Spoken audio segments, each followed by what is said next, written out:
Bueno, el día de hoy nos toca salud y va a presentar primero Eduardo Clark, nos va a platicar de los hospitales que hemos puesto en operación desde el 1 de octubre que llegamos y que pondremos en operación hasta el 31 de diciembre de 2025. Estamos hablando de 31 hospitales nuevos en el país. La mayoría de ellos, obviamente, venían construyéndose desde el periodo del presidente López Obrador y son 31 hospitales nuevos, muy importante en el país, entre el IMSS, el ISSSTE y el IMSS Bienestar, y 12 centros de salud.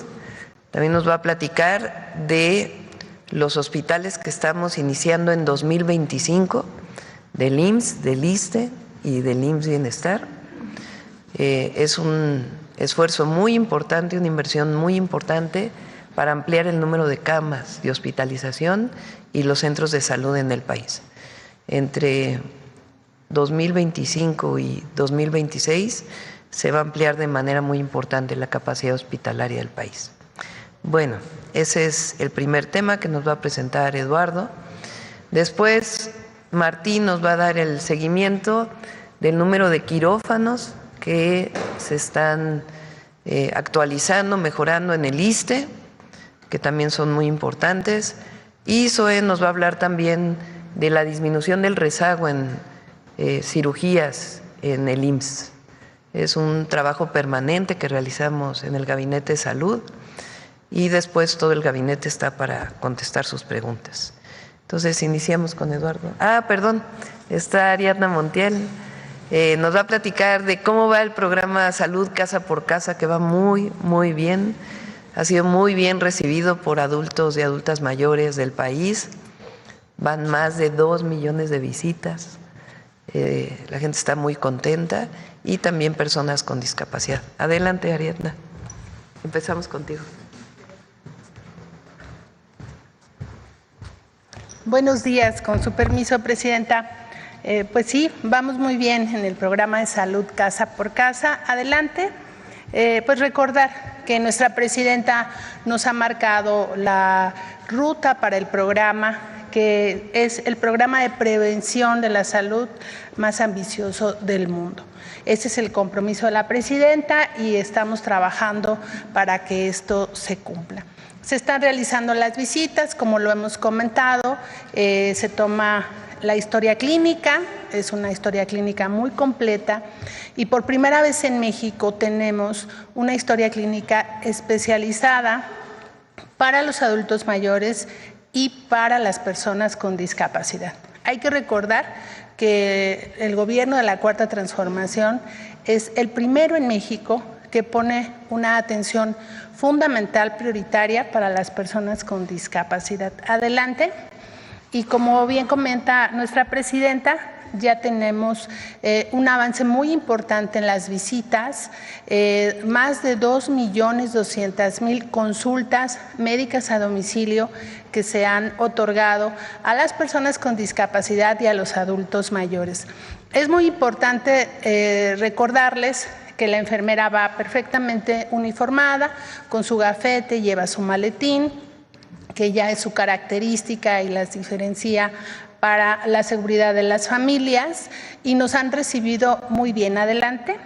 Y aquí tenemos algunas fotos de la atención que se da en el domicilio y también vamos teniendo ya un seguimiento que vamos a platicar poco a poco de todo lo que la historia clínica nos está dando, que obviamente analiza la Secretaría de Salud, todo el sector, de cómo podemos prevenir. Hoy sabemos qué enfermedades padecen los adultos mayores y también quién no tiene un diagnóstico. Así que las personas están contentas, les agradecemos porque nos abran la puerta de su casa, y el censo de bienestar también, para quien todavía no recibe la visita, ya estamos llegando seguramente el día de hoy a los 10 millones de personas donde las y los servidores de la Nación han visitado su vivienda para consultarles si quieren ser parte del programa y también aplicar el cuestionario, que es un previo antes del levantamiento de la historia clínica a partir de las consultas. Y vamos a presentar un video. Muchas gracias.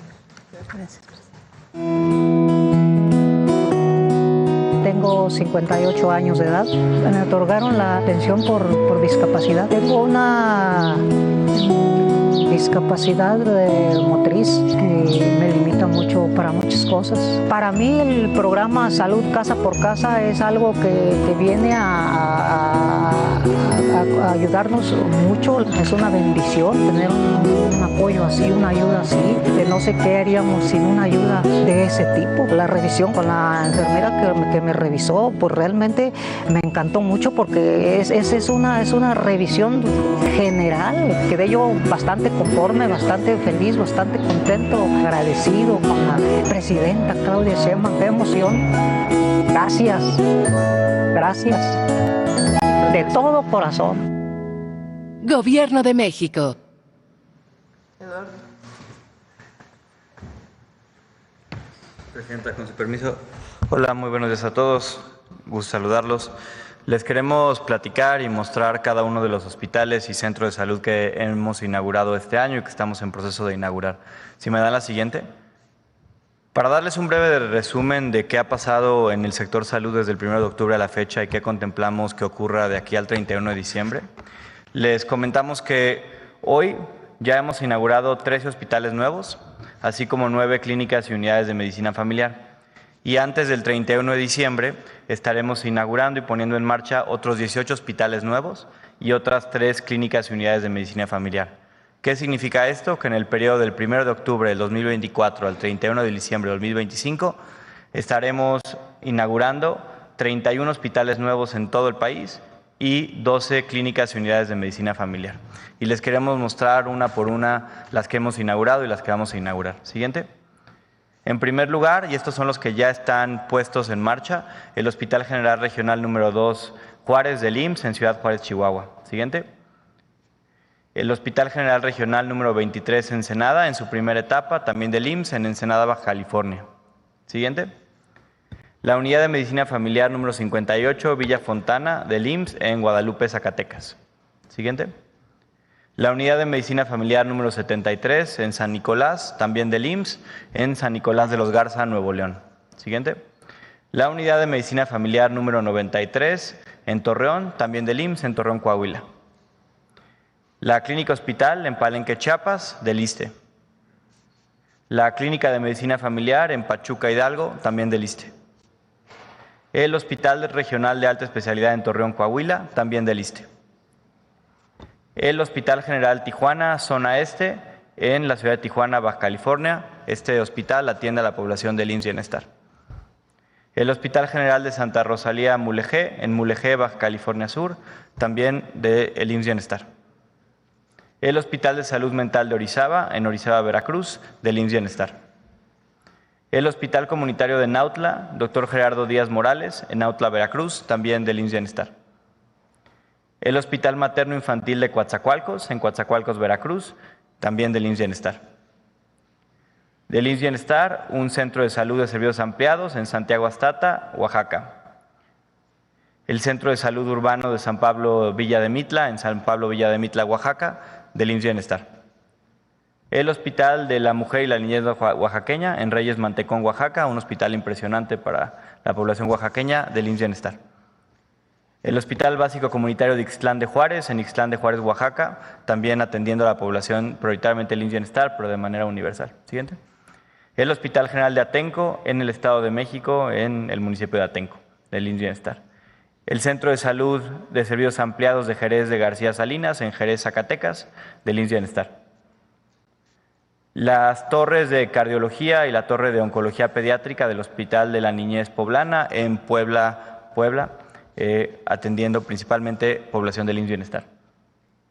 El Hospital de Bicam Switch, en Guaymas, Sonora, como parte del Plan de Justicia del Pueblo Yaqui, también atendiendo prioritariamente población del IMSS Bienestar. Y estos son los hospitales y unidades de salud que contemplamos se pongan en operación e inauguren entre agosto de este año y el 31 de diciembre. En primer lugar, la Unidad de Medicina Familiar 93, Cerro Gordo, en Ecatepec, Estado de México, del Instituto Mexicano del Seguro Social. El Hospital General de Zona San Alejandro del IMSS, una sustitución resultado del sismo del 2017 en Puebla, Puebla, del Instituto Mexicano del Seguro Social. El Hospital General Regional Zaragoza del IMSS, aquí en la Ciudad de México, en la Alcaldía de Iztapalapa, también una sustitución impresionante, resultado de daños estructurales del sismo del 2017.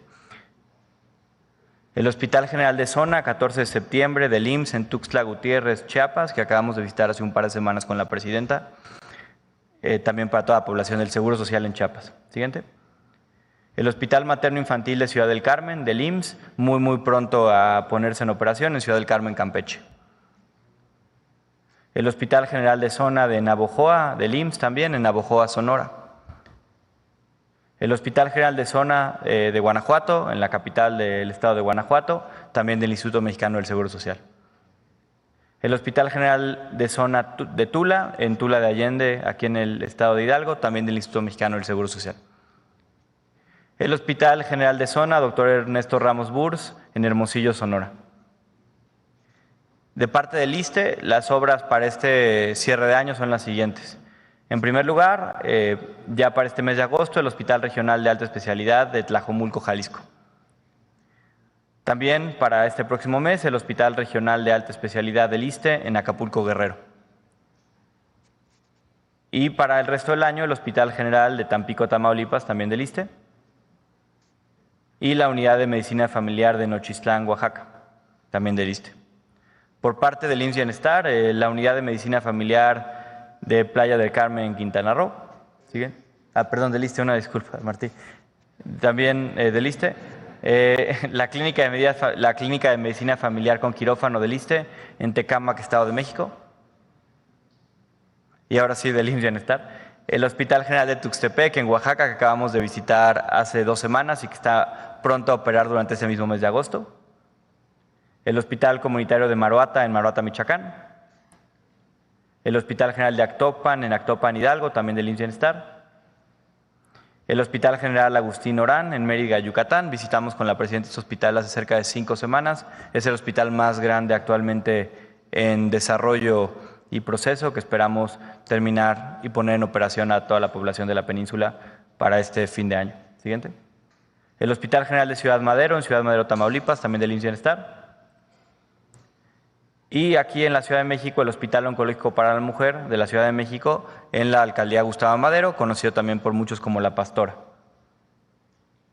Adicionalmente, tenemos otros 20 hospitales, que les voy a decir brevemente, que están ya o en proceso de inicio de construcción o que inician construcción durante este año y que esperamos poner en curso en 2026 y algunos en 2027. En particular, en el caso del IMSS, el Hospital General de Zona de San Luis Río Colorado, en Sonora, el Hospital General de Zona de Yecapixtla, en Morelos, el Hospital General Regional de Santa Catarina, en Nuevo León, el Hospital General Regional de Los Cabos, en Baja California, el Hospital General Regional de Saltillo, en Coahuila, el Hospital General Regional de Culiacán, en Sinaloa, el Hospital General Regional de Guadalupe, en Zacatecas, el Hospital General Regional Ensenada en su segunda etapa, que presentamos lo que ya se puso en operación en su primera etapa este año, y el Hospital General Regional de Oaxaca en Oaxaca, Oaxaca, así como el Hospital de la Mujer en Tlaxcala. Estos hospitales generales, particularmente los regionales, son el modelo más grande de hospitales que estamos haciendo, más de 260 camas sensables.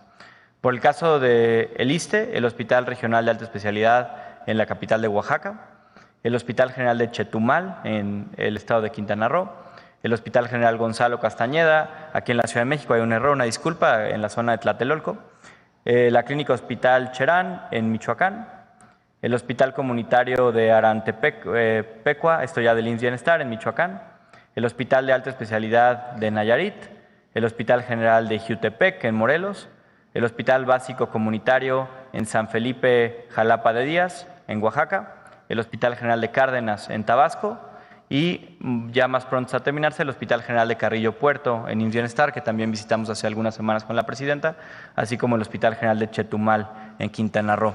En resumen, 31 hospitales y 12 clínicas que se inauguran entre el 1 de octubre y el 31 de diciembre de este 2025, y además 20 hospitales más que ya están en inicio de proceso de constructivo o por iniciar esa construcción durante este año.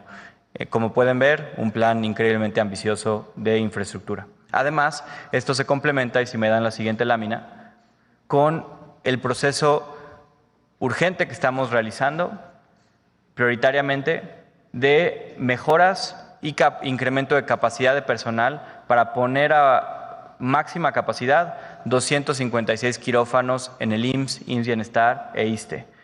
El doctor Martí Batres platicará más sobre el ISSSTE en algunos minutos, pero en particular 99 quirófanos del IMSS Bienestar que estamos trabajando en reparaciones desde mesas, lámparas, aires acondicionados para que operen al 100%, mejorar lo que ya está, así como completar los equipos quirúrgicos para que operen en su máxima capacidad en todos los turnos.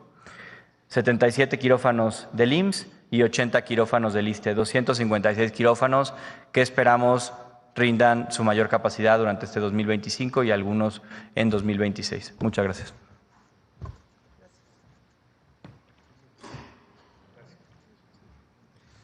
Muchas gracias. Con su permiso, Presidenta, muy buenos días a todas y a todos. El pasado 13 de mayo, aquí en la Mañanera del Pueblo, presentamos el arranque de esta estrategia que llamamos 230-100. Es una estrategia de incremento de la productividad en 2 millones de cirugías para 2025, 30 millones de consultas de especialidad y 100 millones de consultas de medicina familiar. Y el día de hoy vamos a ver los avances en lo que va del año. Es un corte hasta el 21 de julio, que es donde tenemos ya concretada la información. Entonces, aquí lo pueden ver. A la fecha se han realizado en el Seguro Social en 2025 831,328 cirugías. Esto es un avance del 41% de la meta anual.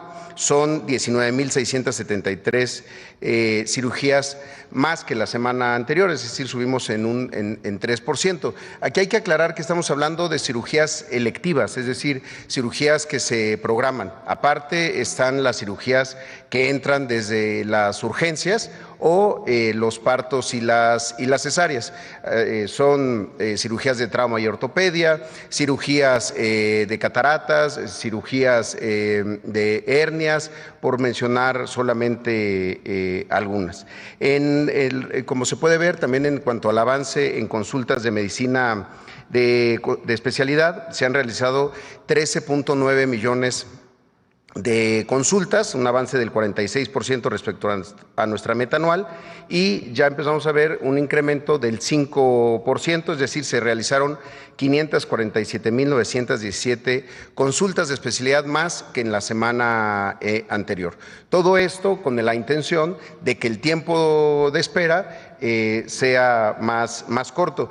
Y como vemos en la última, en las consultas de medicina familiar, la consulta que ocurre en las unidades de medicina familiar, el primer nivel de atención de el IMSS, se han realizado 57 millones en lo que va del año, un avance del 57% respecto a la meta anual, y son 2 millones más respecto a la semana anterior. En la siguiente podemos observar la comparación con el año pasado, con 2024. Si comparamos la productividad, se tiene un incremento de cirugías, de consultas de especialidad y de medicina familiar. En cirugías este año se han realizado 43,308 más que el año anterior, para el mismo periodo, digamos hasta julio. En consultas de especialidad se han hecho 479,000 consultas de especialidad más que lo que llevábamos a estas alturas del año en 2024, y en consultas de medicina familiar 2.8 millones de consultas más que el año pasado, es decir, un incremento del 5%. Ahora, esto en la que sigue, por favor, se ha logrado con diferentes estrategias. ¿Por qué se están realizando más consultas o más cirugías que en 2024? Primero, si bien ya se habían rehabilitado muchos quirófanos, más de 1,000 quirófanos que entre 2023 y 2024 rehabilitamos, se adquirió equipo, se creció también en personal médico, y con la estrategia 230-100 se realizaron las siguientes estrategias. Se contrató a 50 5.339 plazas que se tenían o vacantes o insuficientes en equipos quirúrgicos, sobre todo. Recordemos que para realizar una cirugía, además de la cirujana o el cirujano, el personal de anestesia, también se necesita todo un equipo, desde las personas que preparan el quirófano hasta quienes lo limpian al final de la cirugía. Entonces, se incrementaron este número de plazas. También se aperturaron turnos vespertinos para aprovechar al máximo la capacidad instalada. En algunos casos, en algunos hospitales, el turno vespertino estaba subutilizado, y también en algunos hospitales aperturamos un turno nocturno de 10 de la noche a 3 de la mañana para realizar algunas cirugías. Además de esta rehabilitación de 54 quirófanos, también se transfirieron pacientes entre hospitales para optimizar recursos. Siempre se han estado haciendo llamadas a pacientes que estaban en espera para ofrecerles algún turno, una fecha, una cita para la realización de su cirugía, y se han llevado a cabo jornadas de cirugía de cataratas, de hernia y de próstata, que ha tenido un buen impacto en la productividad. Y finalmente queremos destacar estos estados que, sobre todo en la parte de cirugía, han tenido un muy buen desempeño en lo que va del año. Tabasco, que incrementó en 36% el número de cirugías respecto a lo que había hecho el año pasado. Coahuila, que pasó de 28,000 a 36,000 también respecto a 2024. Yucatán, que tuvo un incremento del 13%. Michoacán también incrementó en 12%. Morelos y Jalisco, que tuvieron ambos estados un incremento del 10%. En el caso de Jalisco se pasó de 55,000 a 61,000 cirugías. Sonora, que tuvo un incremento del 8%, Guerrero un incremento del 7%, también gracias a que se terminó la rehabilitación del Hospital General Regional número 1 Vicente Guerrero en Acapulco, que se dañó durante el Otis, y Querétaro, que pasó de 17,000 a 18,000, un incremento del 7%. Es lo que queremos informar el día de hoy, Presidenta. Y si me lo permite, ayer aquí en la mañanera nos instruyó dar respuesta a una pregunta que surgió de Luis Piña, de los reporteros, que habló de un convenio con el que se han entregado recursos a Fundación Azteca. No es así, queremos aclarar. Desde hace mucho tiempo, como se sabe, el IMSS tiene una oferta cultural, concursos, talleres de iniciación artística en muchos lugares, centros de seguridad social y en los teatros del IMSS. Lo que se hizo en julio del 2023 fue un convenio para la instalación de orquestas, que nunca implica en ninguna parte del convenio transferencia de recursos.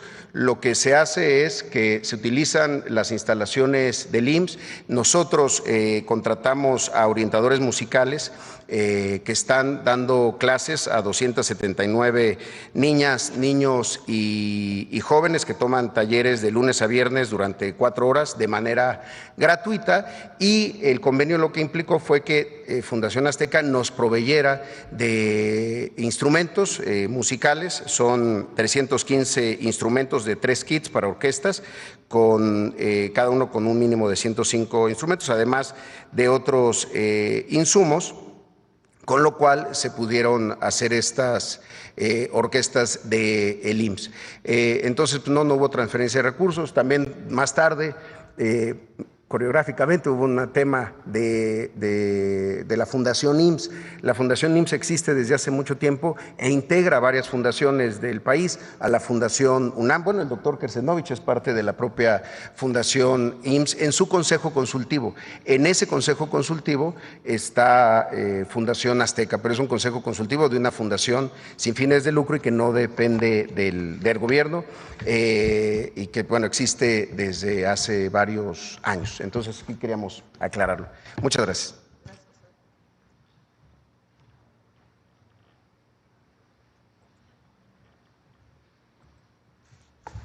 Buenos días, Presidenta. Buenos días, compañeros de los medios. Solamente una precisión, porque es probable que hayamos pasado un nombre equivocado. En el caso de la clínica para inaugurarse este año en el Estado de México es Tecámac. Creo que se dijo Tultepec, si no me equivoco. Pero si no, revisamos, debe ser Tecámac. Bueno, como ustedes saben, presentamos un programa de mejoramiento de quirófanos, de 80 quirófanos del ISSSTE, que consiste en equipamiento, mobiliario, instrumental, mantenimiento, obra y asignación de personal. En relación con este programa quiero dar algunos avances. Número 1, en el Hospital Valentín Gómez Farías, que está en Zapopan, Jalisco, se renovó el equipo del aire acondicionado que impedía que trabajaran los 8 quirófanos que están en el hospital. Están trabajando plenamente. Número 2, se concluyó la reconstrucción de 2 quirófanos de la Clínica Hospital de Reynosa, Tamaulipas, y estos se encuentran trabajando también totalmente. Número 3, concluyó la construcción de 2 nuevos quirófanos en la Clínica Hospital de Tapachula, Chiapas. Estos quirófanos se están equipando.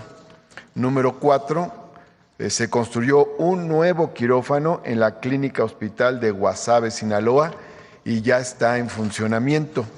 Número 5, se remodelaron 6 quirófanos en la Clínica de Cirugía Ambulatoria 1 de octubre y se están equipando.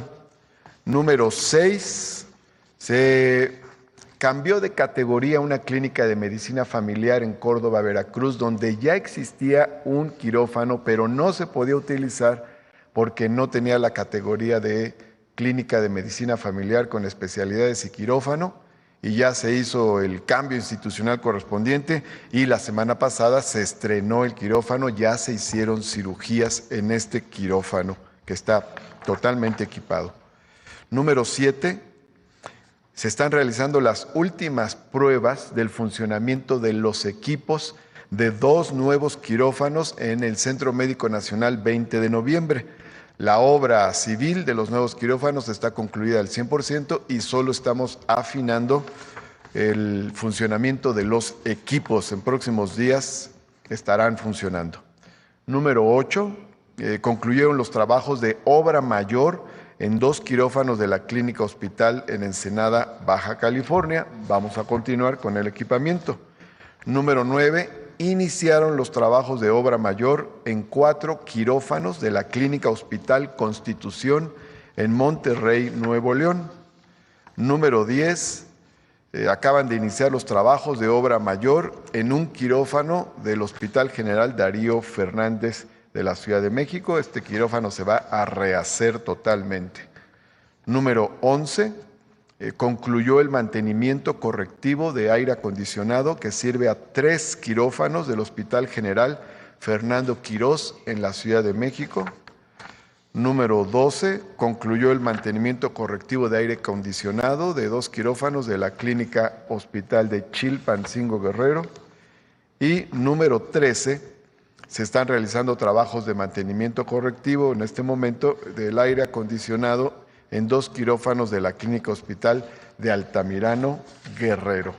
Esto quiere decir que son 36 quirófanos o que ya fueron reconstruidos, rehabilitados y están en funcionamiento, o que están en proceso de ser rehabilitados y puestos en operación.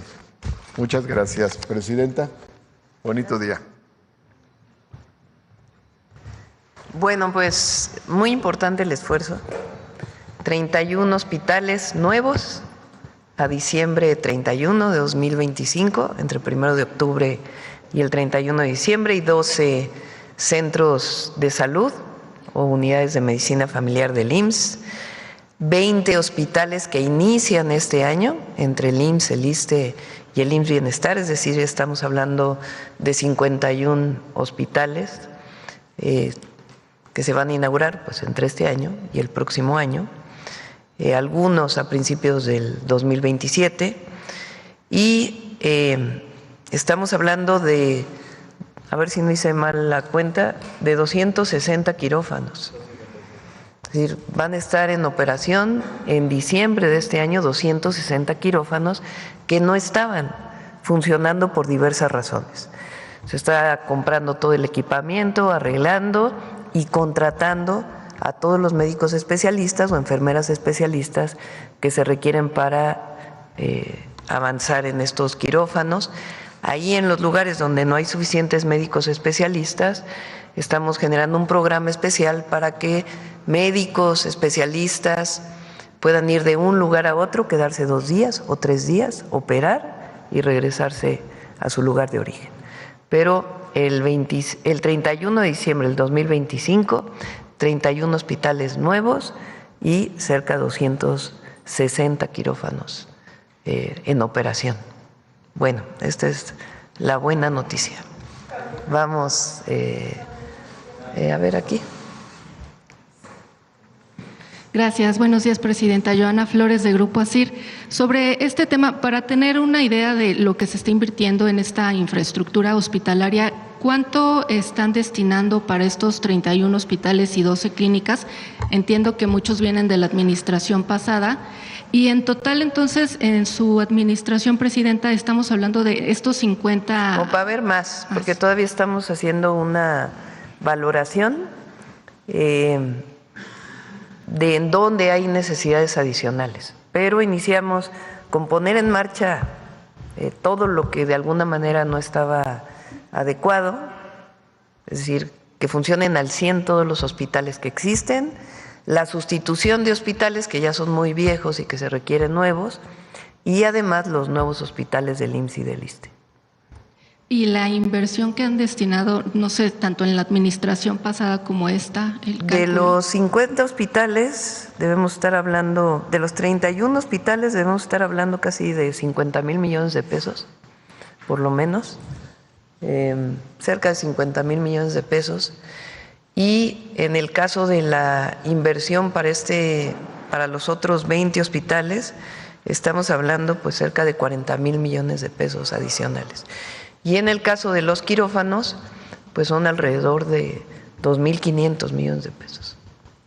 Gracias, Presidenta. Y en otro tema, no sé si me permite hacerle una pregunta al secretario de Salud. Sí. Porque, bueno, en los últimos días en Grupo ASIR recibimos algunas denuncias de pacientes.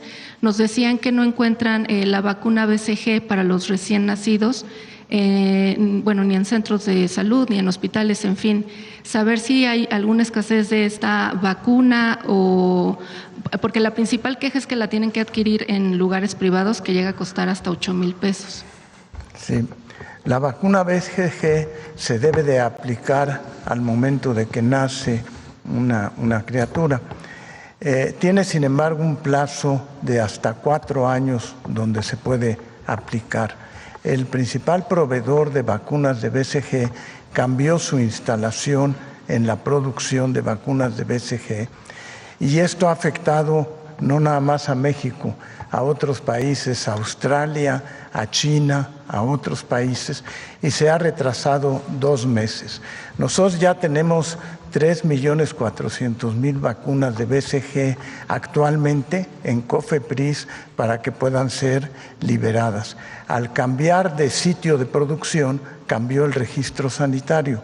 Entonces ese registro sanitario tarda alrededor de 4 semanas y estará disponible 3,400,000 vacunas que nos alcanzan para 2 años de vacunación de los niños. No están en riesgo los niños porque se pueden vacunar de 0 a 4 años. La recomendación entonces sería esperar cuánto tiempo ahorita para que se puedan… El tiempo oficial es de 4 semanas. Nosotros estamos tratando de que se libere más pronto. Esto está sucediendo en varios países y espero que la tengamos lista en 4 semanas. Y nada más, ¿de dónde a dónde cambió de ubicación? Cambió de ubicación en la India, en donde la planta productora cambió de planta productora de BCG. Y precisamente por la gran necesidad que ha habido de vacuna de BCG, que es la vacuna para proteger contra tuberculosis a los niños. El contacto se hace en etapas posteriores, por eso se puede vacunar de 0 a 4 años. Muchas gracias, secretario. Gracias. Y en otro tema, Presidenta, bueno, en las últimas semanas en la Ciudad de México se dio un caso de la joven Amelie que desapareció en el Ajusco. Es un tema que está llevando el gobierno de la Ciudad de México, Fiscalía, Sin embargo, bueno, los padres de la joven también se acercaron a nuestro medio y pues nos pidieron hacerle llegar la petición a usted de saber si puede haber alguna intervención por parte del gobierno federal para extender la búsqueda. Ellos tienen pues en esta desesperación de encontrar a la joven pues algunas otras hipótesis de que a lo mejor sí bajó de la Jusco y pudiera estar en algún otro lugar, Presidenta. Sí, está apoyando el Gabinete de Seguridad. Voy a pedir que puedan informar.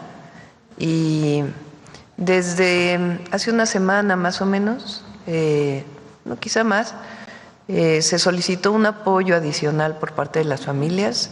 Llegó la Guardia Nacional con más elementos para poder apoyar y vamos a estar ahí con la comisión de búsqueda. Se lo comento a la secretaria de Gobernación para que esté cerca de la familia junto con el gobierno de la ciudad y que se atienda todo lo necesario. Gracias. Y finalmente, preguntarle, Presidenta, la OCDE colocó a México como el segundo país menos productivo de los 38 países que integran este organismo.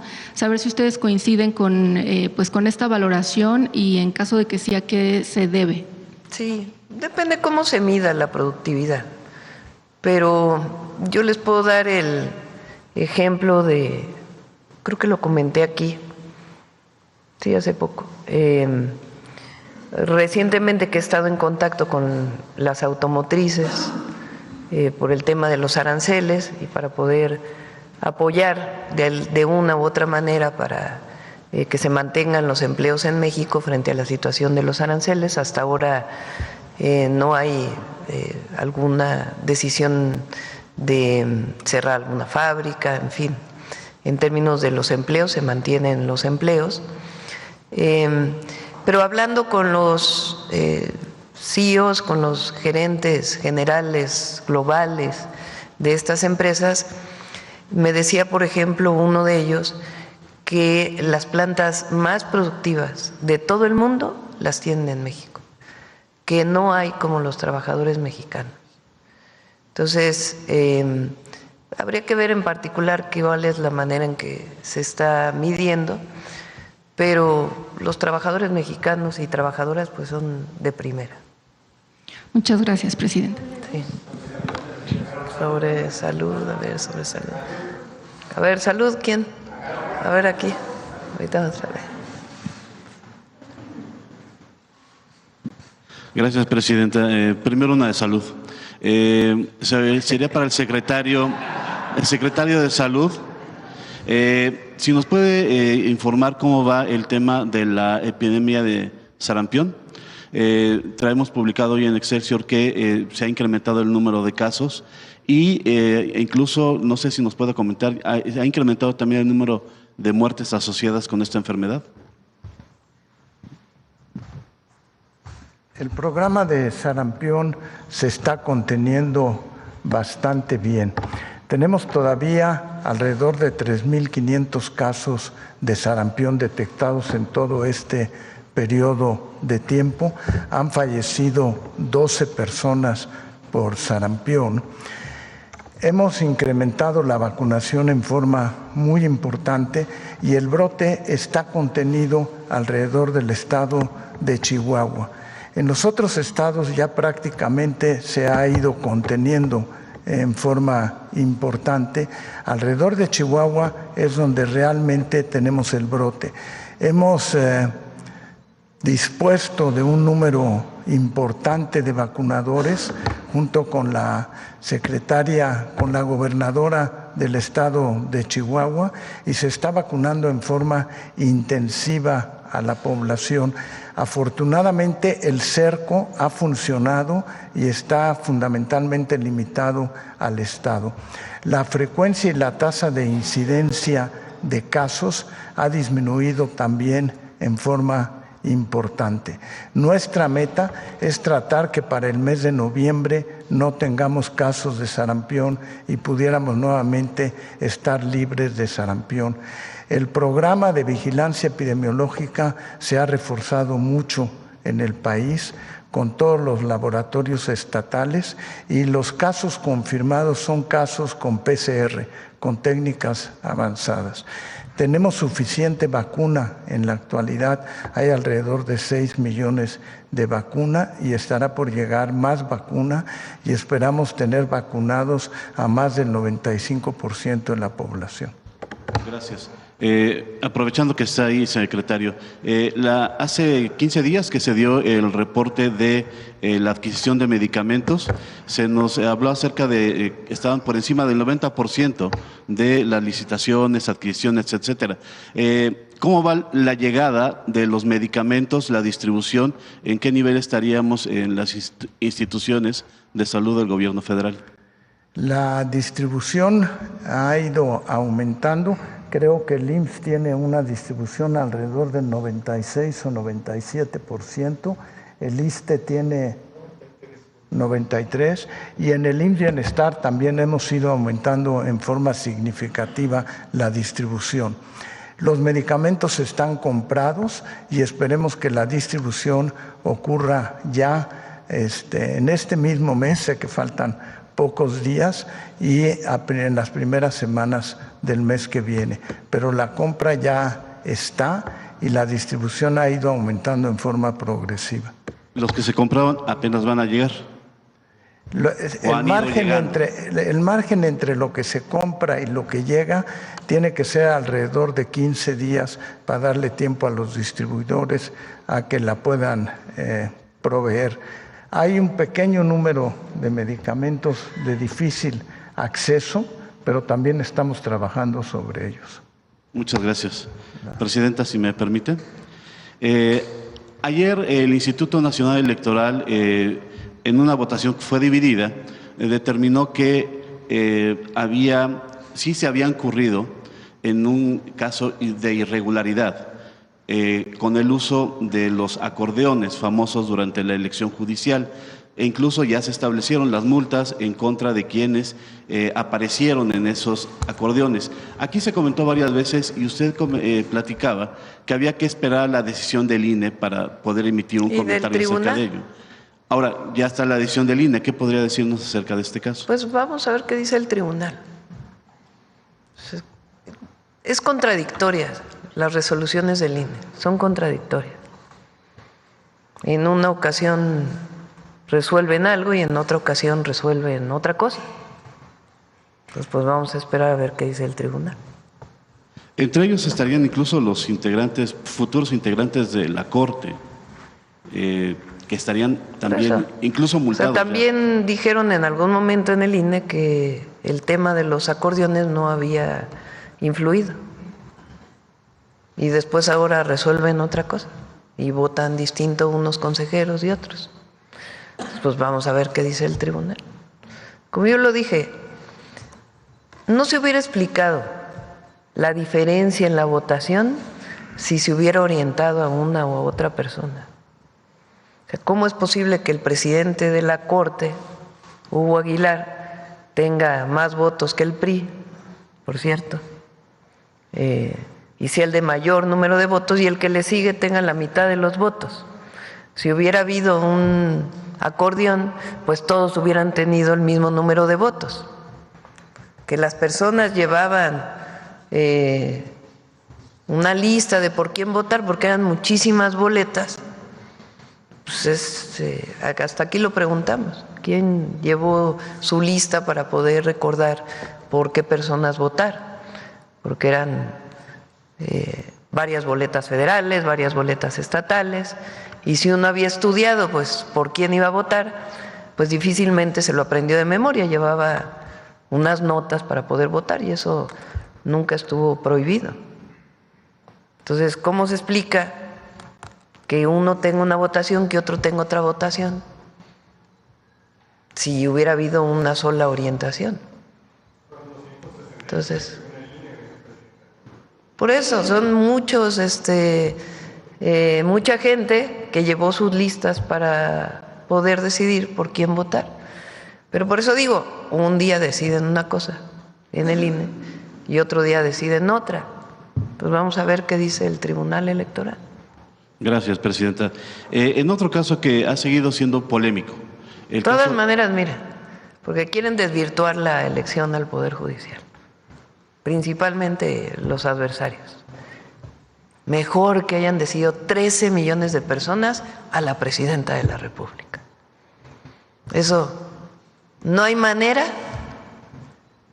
aunque a algunos no les guste, eso no hay manera de rebatirlo, de debatirlo.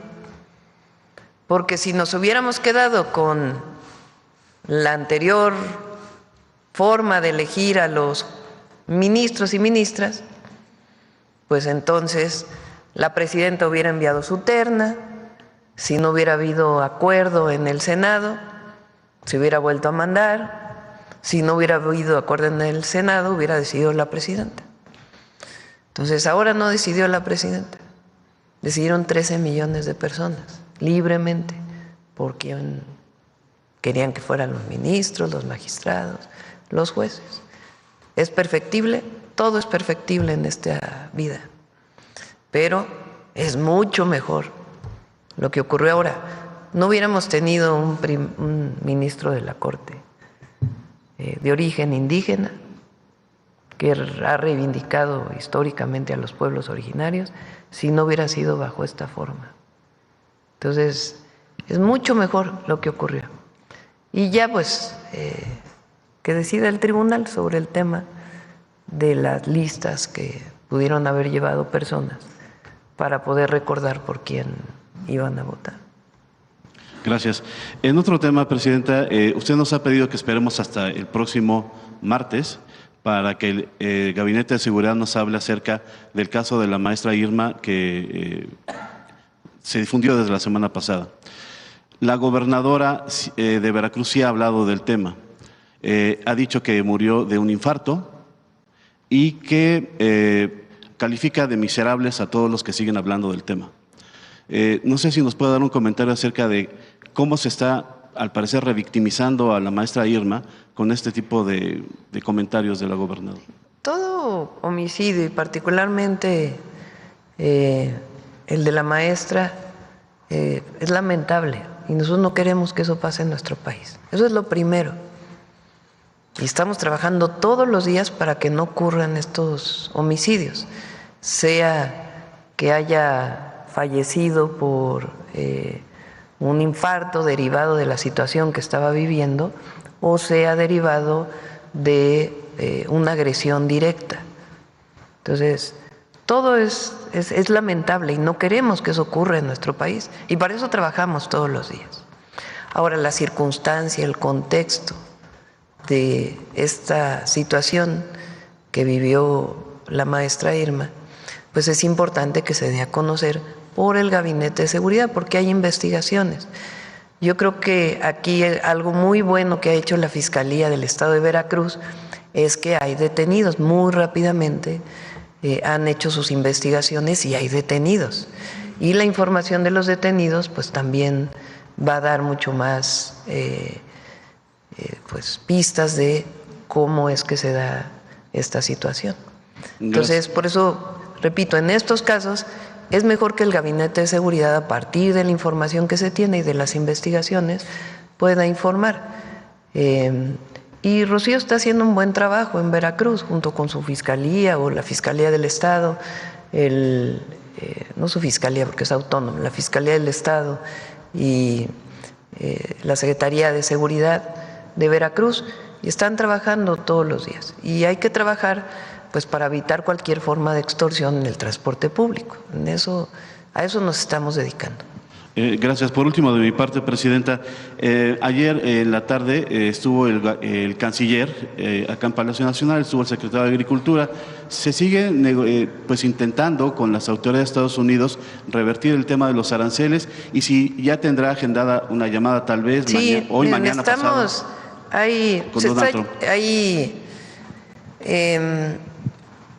Fue un equipo la semana pasada, estuvo allá. El secretario Ebrard está en contacto permanente con tanto el secretario de Comercio como el secretario de Tratados Comerciales, USTR se llama en inglés. El secretario de Relaciones Exteriores ha hablado ya 3 veces con el secretario Rubio. Y estamos trabajando en pues distintos temas. Yo espero por supuesto, y tenemos además pues esa información. Al final la decisión la toma el presidente Trump, obviamente, pero esperamos que pueda haber un buen acuerdo por la relación que estamos teniendo. No queremos adelantar nada, pues porque todavía no hay nada concreto. Entonces estamos esperando de aquí al viernes, pues para poder informar. Pero de que estamos trabajando en eso todos los días, sí. Tenemos nuestro gabinete económico en el que participan el secretario de Economía, el secretario de Relaciones Exteriores, el secretario de Agricultura, la secretaria de Energía, SOE, el secretario del Trabajo, y hablamos sobre los temas relacionados con el impacto de los aranceles en México y las alternativas que estamos dando con el Plan México y algunas otras opciones. Y además, o algunas otras acciones específicas relacionadas con el Plan México. Y además damos seguimiento a las inversiones y a los temas de digitalización, de procesos, en fin, de eso lo tenemos todos los lunes. Los lunes tenemos en la mañana gabinete de Hacienda, luego gabinete de Economía, en la tarde gabinete de Salud. Entonces así trabajamos nosotros y esperamos pues llegar a un buen acuerdo de aquí a pues esta semana. Es importante, si es necesario pues vamos a hablar con el presidente Trump. Si es necesario vamos a hablar con él. Se pregunta, porque el otro día oí un medio, ¿y por qué no ha hablado? Bueno, pues porque estamos dialogando. A ver, aquí Nancy, y luego aquí Capital 21 y luego atrás. Gracias, Presidenta. Buenos días a todas y a todos. Nancy Flores, de la revista Contralínea. Presidenta, se va a llevar a cabo aquí en la Ciudad de México el Congreso Panamericano, es su segunda edición. Este congreso es muy importante, se lleva del 31 de julio al 3 de agosto. Muy importante porque vienen muchos pensadores de izquierda, más de 60 líderes parlamentarios van a estar reunidos y también intelectuales muy relevantes para las coyunturas que estamos viviendo, entre ellos la periodista y escritora Naomi Klein. En este encuentro se espera que se aborden temas humanitarios muy relevantes, el genocidio en Gaza, las deportaciones masivas de migrantes, también la emergencia del cambio climático, entre otros. Se espera que se aborde la acumulación de la riqueza en muy pocas manos y todo el sistema especulativo que ha generado el neoliberalismo a nivel global, así como la defensa y la lucha de los pueblos por sus democracias y sus soberanías frente al avance de la ultraderecha global. En ese sentido, Presidenta, preguntarle primero si los va a recibir, si va a recibir a estos intelectuales pensadores parlamentarios, y también su opinión pues de que se esté convocando a no solo un diálogo internacional, ellos vienen de 12 países, sino más bien a ya buscar algunas alternativas para de alguna manera atender estos temas humanitarios. También vienen a de alguna manera llevarse la experiencia de la Cuarta Transformación, tanto en su primer piso con el presidente López Obrador como ahora en el segundo piso con usted. Sí, van a estar compañeros del Gobierno de México participando. Es muy importante generar el debate nacional e internacional sobre las grandes alternativas de la humanidad. La situación que estamos viviendo pues es un momento especial y de grandes cambios en el mundo, y al mismo tiempo de reivindicación de proyectos basados en el humanismo. Entonces, que se conozca lo que es la Cuarta Transformación, los logros de la Cuarta Transformación, la visión, el pensamiento, qué le dio origen, de dónde venimos, los movimientos sociales, políticos que le dieron cuerpo y forma a la transformación, el protagonismo del pueblo de México en esta transformación. Pues es muy importante que se conozca. Yo estoy convencida que el movimiento de la Cuarta Transformación es quizá el movimiento más importante en el mundo, de transformación profunda, basado en nuestra historia, en nuestros principios y nuestros valores, pero sustentado en el humanismo al final, porque no es quizá las grandes ideologías que se dieron en algún momento en el mundo, sino nuestro pensamiento viene de la herencia cultural, tanto de los pueblos originarios como de la historia de México y de los grandes pensadores y las grandes transformaciones que vivió y que vive en nuestro país. Entonces me parece muy importante y también conocer pues lo que se vive en otros lugares del mundo. Nuestra visión siempre va a ser el impulso del humanismo frente a la avaricia, frente al odio, frente a la discriminación, frente a la desigualdad, frente a todo ello, el humanismo. ¿Y los va a recibir, presidenta? Estamos viendo, porque pues justo viene esta semana, con sus complicaciones, entonces vamos a ver si los podemos recibir. Pero ahí van a estar varios secretarios del Gobierno de México. En otro tema, presidenta, hemos consultado en la revista Contralínea a economistas que nos han hablado del papel que debería de estar jugando en estos momentos el Banco de México. Ello porque, bueno, se advierte que México, como muchas economías en el mundo, no se ha descolonizado en el tema financiero. Y esto lo que significa es que la banca central se centra sobre todo en la política del tipo de cambio en vez de aportar desde sus propias políticas, y esto no tiene nada que ver con si son decisiones técnicas o no. El banco tiene políticas específicas que no han acompañado la industrialización del país. Ellos recomiendan, estos economistas que hemos venido consultando, recomiendan que desde la banca central pues se incentive también el tema de las infraestructuras a través de estos créditos que salgan del propio Banco Central para la banca de desarrollo, y que esto no generaría de ninguna manera inflación porque iría directamente a infraestructura y a crecimiento, y además incentivaría el mercado interno.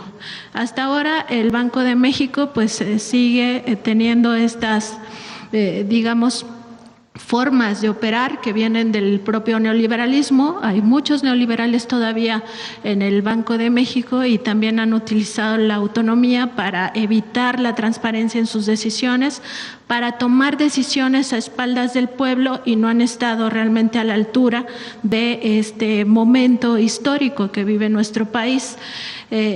También hablan estos economistas de que desde la política del Banco de México se pudiera incentivar el propio trabajo, las políticas laborales y por supuesto el mercado interno. Preguntarle, presidenta, ¿qué papel debería de estar jugando más allá de su autonomía? Pues sí estamos en una situación diferente, ya no estamos en el modelo económico neoliberal, precisamente se buscan otras alternativas.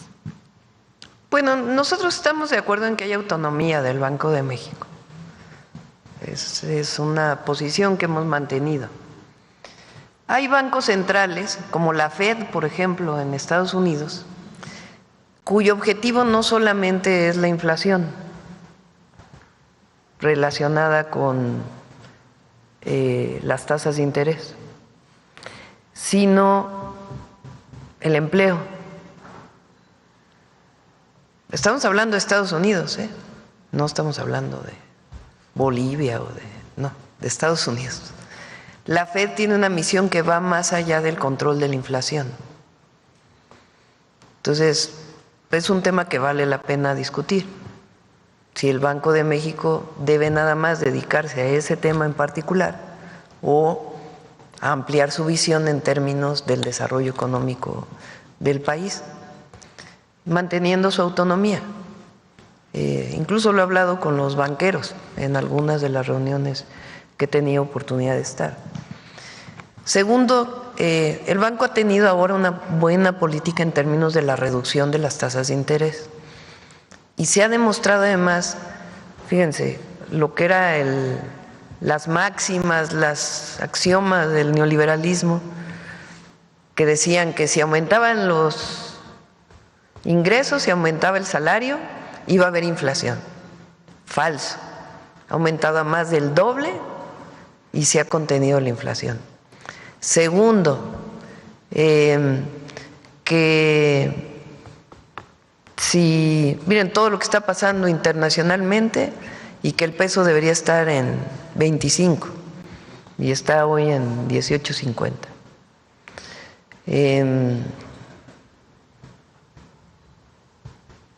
Que las tasas de interés, si bajan las tasas de interés, inflación de inmediato. Pues no. ¿Qué importancia tiene que bajen las tasas de interés? Pues que si hay una tasa de interés más baja hay más inversión, porque cuando está a 12, 13, 15% la tasa de interés, como llegó, pues la gente prefiere guardar su dinero en el banco que invertir, entre otras cosas. En cambio, cuando van bajando las tasas, y además para quien pide un préstamo, pues hay una tasa más baja. Entonces, se han roto muchos paradigmas que se manejaban, que se decían durante el neoliberalismo. Entre otras, que si había programas de bienestar universales, eso era despilfarrar el dinero y no iba a servir para nada. Pues no solamente eso ha disminuido la pobreza y la desigualdad, sino que es un motor importantísimo del mercado interno. Entonces, vale la pena discutirlo. Hay muchísima gente que trabaja en el Banco de México y que hacen análisis y análisis y análisis y análisis. Y sería muy bueno que muchos de esos análisis fueran públicos, que se conocieran. Ellos tienen informes cada determinado tiempo. Entonces sí, que el Banco de México, respetando su autonomía, puede ayudar más, yo creo que sí. No tenemos pensado ahorita cambiar ni constitución ni leyes para que no se asusten, no, sino sencillamente que entre los mismos bancos, por ejemplo, se plantee la discusión de las tasas de interés, la necesidad de que el sistema financiero nacional otorgue más préstamos, más créditos a pequeñas, a medianas empresas. Somos el país que menos créditos da de toda América Latina, porque está la banca de desarrollo, pero la banca de primer piso pues es la banca comercial. Entonces sí es importante. En la última reunión de la Asociación de Bancos se firmó un acuerdo para disminuir las tasas para pequeña y mediana, y todavía pues no avanza eso. Entonces sí es importante reflexionar. Sí, también porque las altas tasas, pues como siempre, benefician al sistema especulativo y no contribuyen a la industrialización de los países, y también porque desde su política el propio banco podría de alguna manera pues aplicar que México no tenga que salir a pedir créditos a las instituciones internacionales, sino que desde el propio México se financien los grandes proyectos. En otro tema, Presidenta, ayer Petróleos Mexicanos presentó su informe del segundo trimestre 2025 y reportó pues una utilidad neta de 60,000 millones de pesos. Preguntarle cómo va el tema de la reestructuración y también si ya tienen fecha para que se presente el mismo. Yo espero que el jueves podamos presentarlo aquí y después se presentaría de manera más amplia en una reunión para todos los interesados. Hemos estado trabajando mucho en Pemex en varios sentidos. Uno, en el fortalecimiento como institución pública, como una empresa del pueblo de México. Reducir el número de consejos de administración a un solo consejo de administración e integrar verticalmente la empresa ha sido algo importantísimo, importantísimo, porque ahora son decisiones que se toman entre Pemex Refinación o Transformación, entre producción y exploración, pero no cada una tiene su consejo aislado, sino que todo se toma en una sola decisión. Los consejeros ciudadanos pues no tienen aquellos grandes asesores, sino sencillamente son consejeros ciudadanos que dan su opinión frente a la situación de Pemex, todos ellos pues reconocidos. Con Secretaría de Hacienda, Secretaría de Energía y Pemex se trabaja de manera muy importante en instrumentos financieros. Recientemente se hizo uno que fue muy exitoso para poder disminuir la carga que tenía Pemex este año de pago de amortizaciones e intereses. Salió muy bien. Y también pues la visión de largo plazo de Pemex. ¿Hacia dónde va Pemex? ¿Cómo va a producir 1.8 millones de barriles diarios? O 1.7 y el 100,000 los privados que todavía siguen participando después de las rondas de 2013. ¿Cómo va a avanzar la refinación? ¿Cómo va a aumentar la eficiencia de todas las refinerías? ¿Cómo avanza la petroquímica? Que ya hay una inversión mixta para la producción de fertilizantes en Escolín. En fin, es un trabajo muy minucioso, muy detallado, el pago a los proveedores que estaba pendiente, los instrumentos financieros para darle la viabilidad. En fin, es un trabajo de Secretaría de Hacienda, Energía y Pemex muy, muy detallado, y espero que el jueves lo podamos ya. Hoy tengo reunión con ellos ya para cerrar y espero que el jueves podamos presentarlo. Presidenta, y por último, preguntarle cómo va el tema del combate a la corrupción en el sector salud. Hemos estado investigando acerca de los modus operandi que se han venido presentando desde hace muchísimos años, pero que todavía estarían enquistados en el sector. Uno de ellos tiene que ver con el tráfico de información privilegiada. Hay dos maneras en cómo estaría operando. Una de ellas es que las empresas fabricantes se alían o se asocian con terceras empresas que no son fabricantes, que son más bien como tipo intermediarias, donde detrás de ellas habría funcionarios o exfuncionarios que todavía tienen nexos con el sector y que pues a través de esta sociedad pues obtienen información privilegiada de los procesos licitatorios, licitan por debajo de los precios y obtienen los contratos por tener una mejor oferta. Esto aunado a que en muchas áreas del propio sector se había dejado de hacer investigación de mercado. Y la segunda forma de cómo se trafica información privilegiada, hay un caso emblemático que es muy conocido en el sector, que se le conoce como el niño de la cangurera.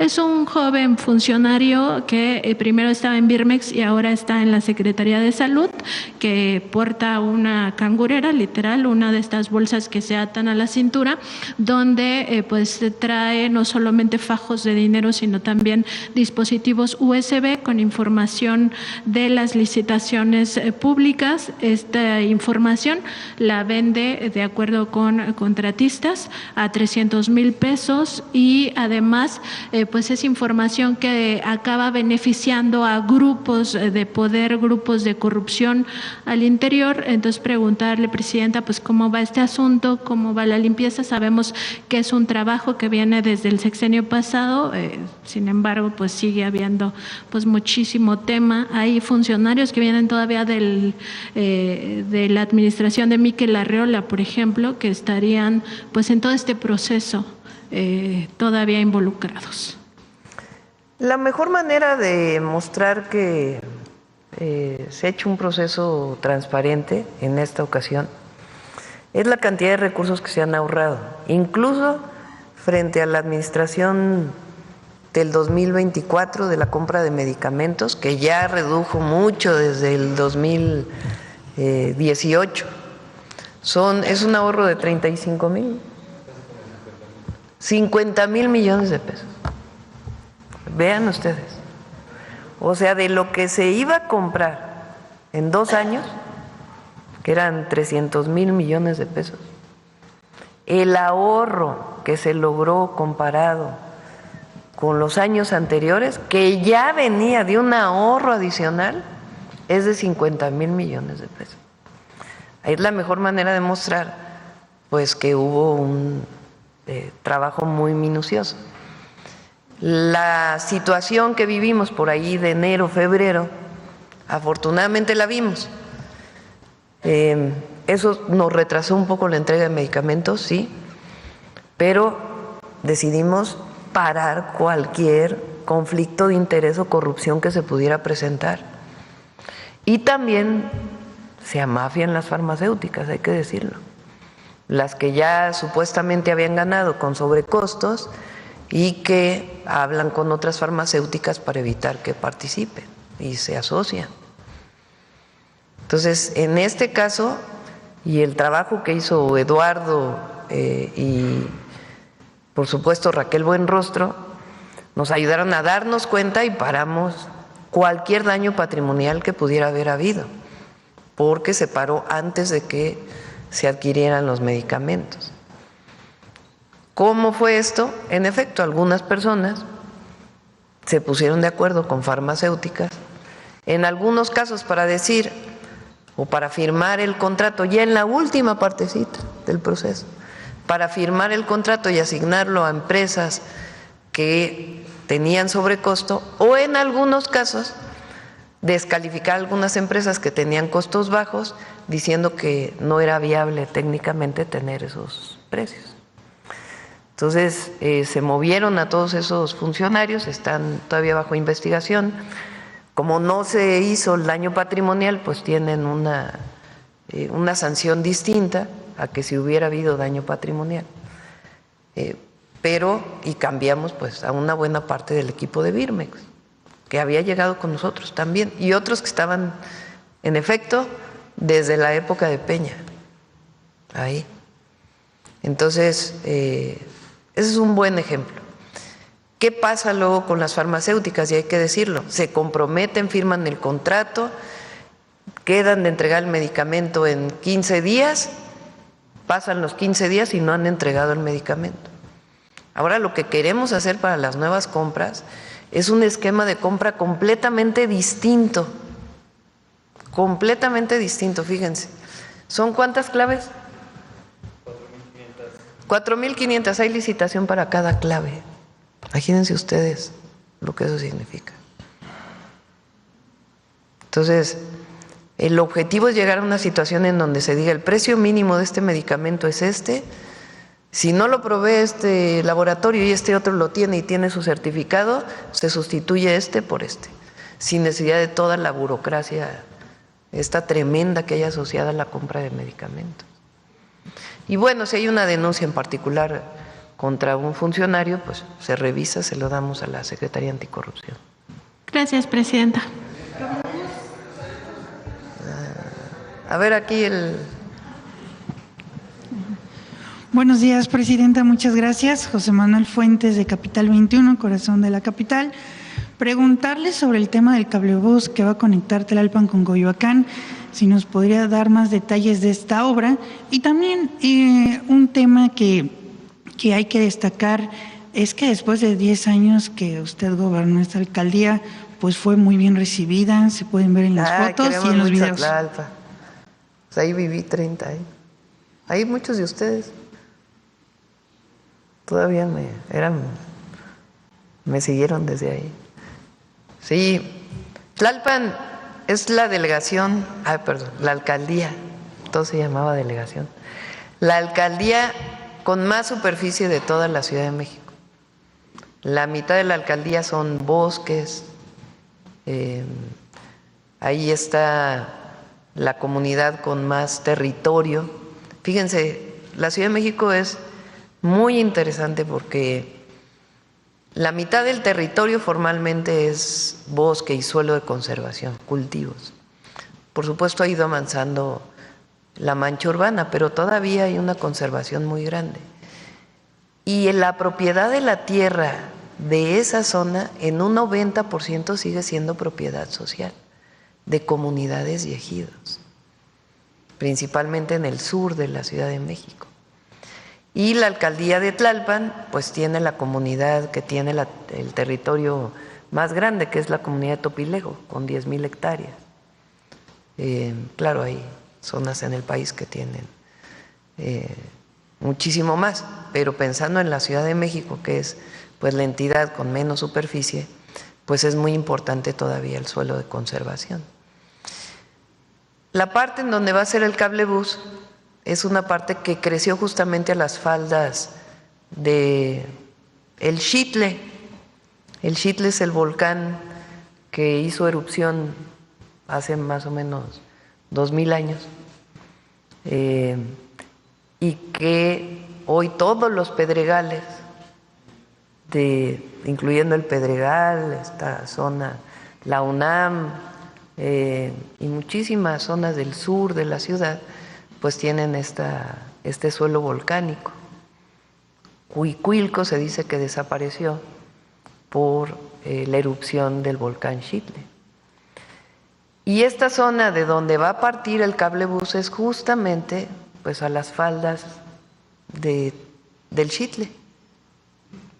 Se le llama el Ajusco Medio. Y creció en su época por muchas invasiones y asentamientos que se fueron dando. Estamos hablando hace 60, 70 años.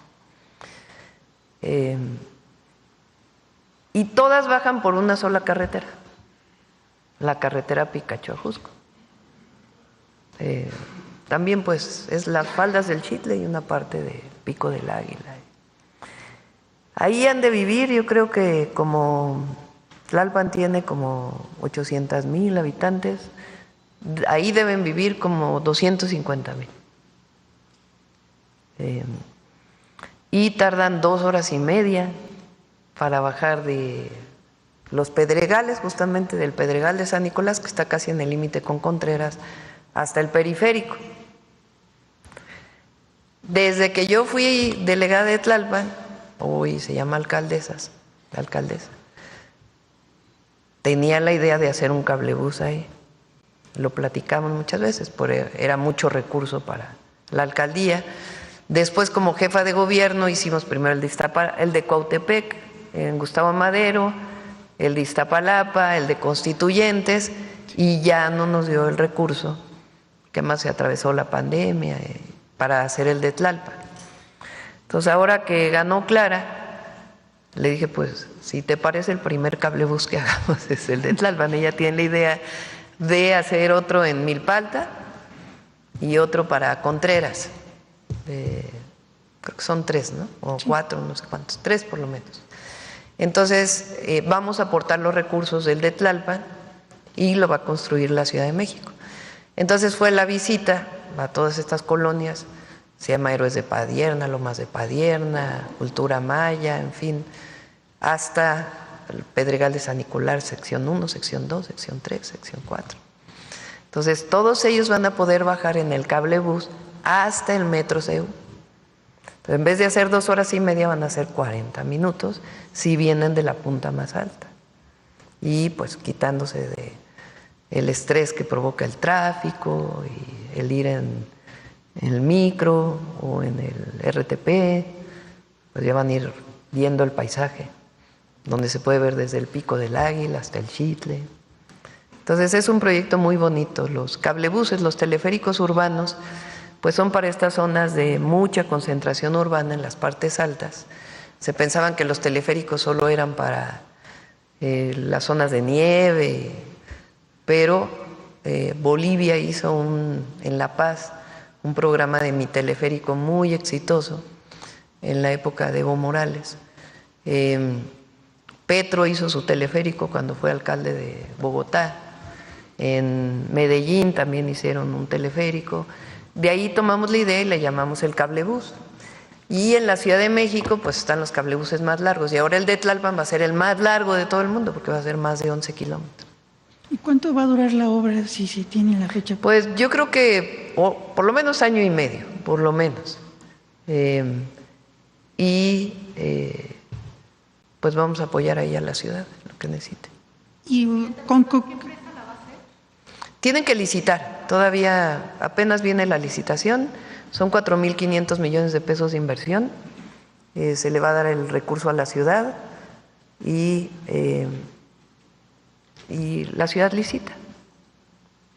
En otro tema, hay 2 empresas que hacen cablebuses en el mundo de este tipo. Una empresa austríaca, de Austria, se llama Doppelmayr, y una empresa italiana que se llama Leitner, creo que sí, a ver, chéquenle, a ver si no me equivoco. En la ciudad uno lo hizo Leitner hizo el de Iztapalapa, Doppelmayr con empresas mexicanas, el de Cuautepec, y después creo que Doppelmayr también hizo el de Constituyentes. En otro tema, Presidenta, que también tiene que ver con la capital, la jefa de gobierno, Clara Brugada, presentó ayer una iniciativa al Congreso de la Ciudad de México para el Sistema Público de Cuidados, para que esto sea ley y que pues esto quede garantizado de que vengan los gobiernos que vengan, pues tengan la obligación de construir más centros de cuidado de desarrollo infantil. Preguntarle cómo su gobierno va a apoyar pues esta propuesta de la jefa de gobierno, pero también aprovechando que está Zoe Robledo, preguntarle cómo van estos centros de cuidado en Chihuahua. Adelante, Zoe. Muchas gracias, Presidenta. Y bueno, un poco aparejado también a lo que se decía hace rato sobre la productividad de nuestro país en estas formas de medirlo. Nosotros creemos y la Presidenta planteó desde hace tiempo el Sistema Nacional de Cuidados y en particular el tema de los cuidados infantiles. Por eso se transformó de fondo el modelo de guarderías del IMSS para llegar a los CECI, los Centros de Educación y Cuidado Infantil. Los primeros ya se están construyendo, concluimos en octubre allá en Ciudad Juárez, pero hemos avanzado mucho más, porque no solamente es regresar la prestación directa al Seguro Social, eso es muy, muy importante, es decir, los modelos anteriores de subrogación, irlos desplazando por una prestación directa, mientras tanto van a continuar. Segundo, ubicarlos de manera estratégica ahí en donde hay mujeres trabajadoras o que ahí viven o cercanos a sus lugares de trabajo. Esto es fundamental porque la participación de las mujeres en el mercado laboral está muy estudiado. Uno de los elementos que incrementa de manera importante es justamente tener un lugar a donde poder llevar a sus hijas y a sus hijos en la primera etapa, desde los 43 días hasta los 4 años, cuando empieza ya el sistema educativo de preescolar. Entonces, lo que estamos trabajando es en la ubicación de estos centros en el Estado de México, en la zona oriente, por ejemplo. Estamos como parte del plan integral del Estado de México Oriente, se están trabajando con los presidentes municipales en la ubicación de estos terrenos y además también con nuevos métodos constructivos que garanticen siempre la seguridad, pero también la posibilidad de construirlos de una manera mucho más rápida y eficiente. Entonces, la verdad que tenemos ahorita 200 en planeación, pero se están planteando llegar hasta 1000 centros de educación y cuidado infantil, que es lo que es necesario para nuestro país, para una política realmente de incorporación de las mujeres al mercado laboral. Muchas gracias. Y bueno, también preguntarle sobre temas tecnológicos, ya como mi última pregunta. Este fin de semana, Presidenta, se llevó a cabo una conferencia mundial de inteligencia artificial en China, donde se habló pues mucho de esta tecnología para poderla regular y también pues saberla promover para un desarrollo justo, para un mundo más equitativo y igualitario. Preguntarle cómo México se sumaría también su gobierno y también aprovechando que está el Plan México y los polos de bienestar. Recuerden cuando presenté el Plan México y estamos trabajando en ello, vamos a presentar muy pronto el Laboratorio Nacional de Inteligencia Artificial, donde se incorporan distintas instituciones de educación superior y también para el desarrollo tecnológico, que no solo sea el uso de la inteligencia artificial, sino el desarrollo. Aunque también, por ejemplo, estamos trabajando, ya prácticamente termina Claudia de dialogar o de preparar una iniciativa. ¿Se acuerdan que aquí se planteó lo de los doblajes, no? De aerolínea, el avance del taller de diseño de semiconductores, que va muy bien, los satélites, que también van muy bien, la colocación de boyas para un sistema de medición y alertamiento de ciclones en el Pacífico, entre otros proyectos de investigación científica y desarrollo tecnológico, y en el área de humanidades se está trabajando también en temas de lenguas indígenas y muchos otros temas. Muchas gracias, presidenta. Gracias. A ver acá al final, ya para terminar. Sí. Buenos días, presidenta. César Huerta, de la revista Polemón. Ahora no hay cierre los martes. Presidenta, al inicio del sexenio del expresidente López Obrador, se generaron 317 hospitales y clínicas inconclusas, verdaderos elefantes blancos dejados por los gobiernos del PRIAN. Muchas de estas obras datan de los sexenios de Vicente Fox, de Felipe Calderón y de Peña Nieto. ¿Nos podría decir cómo va el proceso de esos hospitales, si se terminaron de concluir? Y también, pues, ¿qué representa para usted, presidenta, que ahora sí se estén construyendo estos hospitales que realmente funcionan y salvan vidas? Bueno, en realidad eran 80, ¿no? Hospitales. Ya todos están terminados, ¿es así? Los 80 se terminaron. El último fue el de Ciudad Juárez, que tuvo sus problemáticas, pero ya se inauguró y está funcionando. Y ahora, pues estos 31 que se inauguran desde octubre hasta la fecha, son nuevos hospitales, y de los 20 nuevos, algunos son sustituciones de hospitales más antiguos, pero todavía hay hospitales, muchos de ellos estatales, que inició su construcción y se quedaron abandonados. Todavía. Ahí estamos trabajando para ver cuáles se pueden rescatar para terminarlos o cuáles de plano hay que hacerlos en otro sitio. Y la verdad va muy avanzado el programa de salud, es un gran equipo el que tenemos, muy trabajador, muy dedicado, con mucha convicción. Y el programa Salud Casa por Casa nos está ayudando muchísimo. La verdad son testimonios muy conmovedores de personas que viven solas o que viven con algún familiar, adultos mayores, que al llegar la enfermera, el enfermero, médico, pues le cambia la vida. Y además algunos inclusive que estaban que necesitaban, es decir, se han salvado vidas ya con el programa Casa por Casa. Personas que tenían presiones muy altas o algún otro padecimiento y que de inmediato todo el personal de Salud Casa por Casa, que la verdad son de primerísima, les mando un saludo, un abrazo, igual que a los servidores de la Nación. De inmediato toman la iniciativa, tienen su protocolo de cómo enviarlos a hospitales.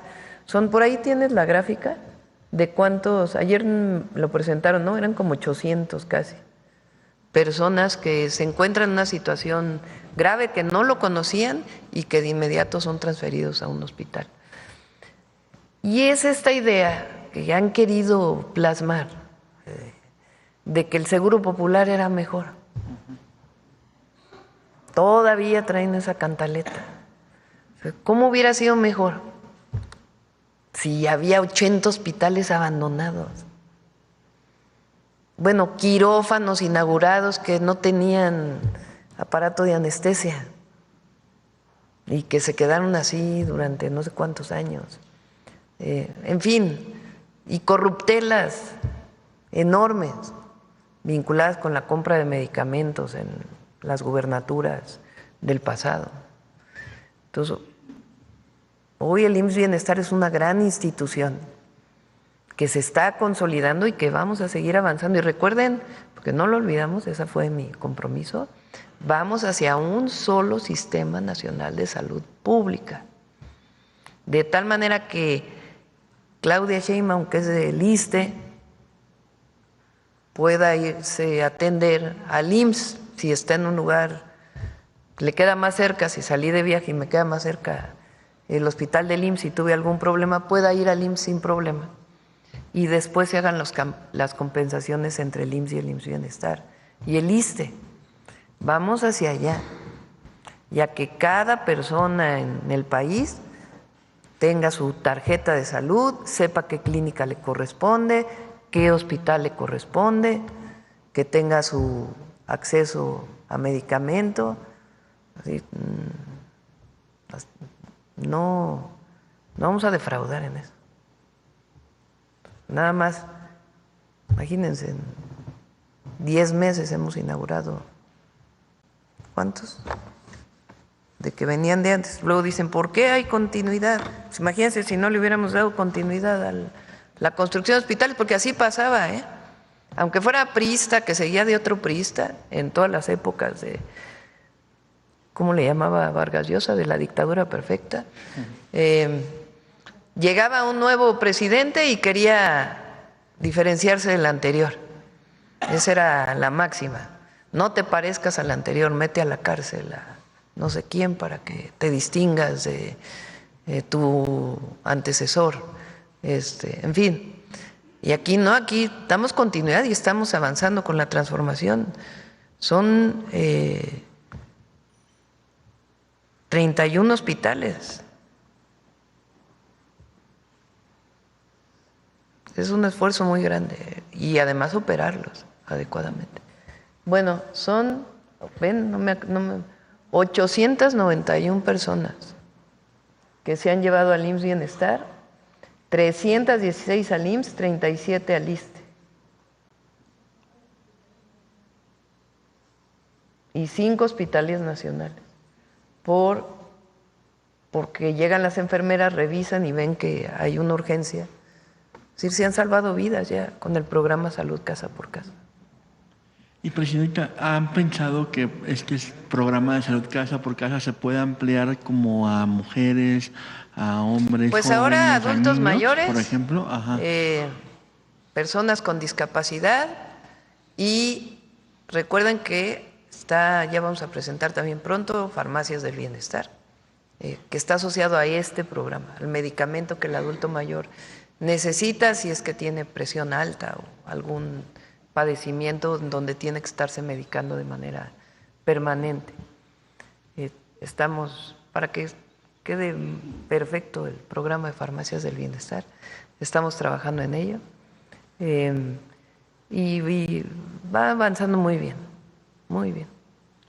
Presidenta, y pues en un tema relacionado, usted ha mencionado este año que se busca, pues ahora sí que nacionalizar todos los hospitales que aún operan bajo el esquema de asociaciones público-privadas, que también fueron herencia de los gobiernos anteriores y que siguen resultando muy costosos para el Estado. ¿Podría detallarnos cuántos hospitales siguen bajo este esquema? ¿Cuál es el avance en las negociaciones para su compra? Ya va bastante modelo avanzado. tendrá? El ISSSTE todavía tiene uno, el de Tláhuac, y el IMSS ya no. O sea, ya nomás nos queda uno, el de Tláhuac. Súper bien. Y por último, Presidenta, pues los últimos datos del INEGI muestran que en junio la tasa de desempleo bajó a 2.7%, con más de 1.200.000 personas que se incorporaron a la población económicamente activa en comparación con el mismo mes, pero del año pasado. ¿A qué atribuye usted esta mejora, Presidenta, en el empleo y cómo va a poder fortalecer pues esta tendencia positiva que tiene su gobierno? Si quieren, el jueves presentamos, porque son varias cifras, está por salir también la del PIB, por ciento, viene muy pronto la de pobreza. Bueno, más bien encuesta nacional ingreso-gasto de los hogares. Son varias y yo creo la próxima semana, no sé, podemos presentar con Marat lo de repartidores, que es algo extraordinario, la verdad. Está muy contenta. Todas las personas que se dedican a este noble oficio de llevar comida de un lugar a otro, paquetes, y hoy tienen seguridad social. Si tienen un accidente, tienen cobertura para accidentes. impresionante. Y la verdad, agradecer a las empresas porque tenían sus resistencias y hoy todas están colaborando, todas, registrando a sus trabajadores. Muchas gracias, presidenta. Sí. Cerramos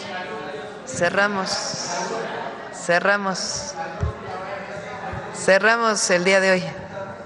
Bueno, muchas gracias a todos. Nos vemos mañana. Buen día. Perdónenme las clavadistas, que acabamos de ganar más medallas. Acabamos, ¿verdad? Pues es que todos somos mexicanos y mexicanas y nos sentimos muy orgullosos de las clavadistas mexicanas. Mía y Lía Cueva, de 14 años de edad, obtuvieron esta madrugada el bronce en clavados sincronizados, trampolín de 3 metros femenil, en el Mundial de Deportes Acuáticos de Singapur 2025. Con ello, el equipo mexicano ha ganado 6 medallas, 4 platas y 2 bronces.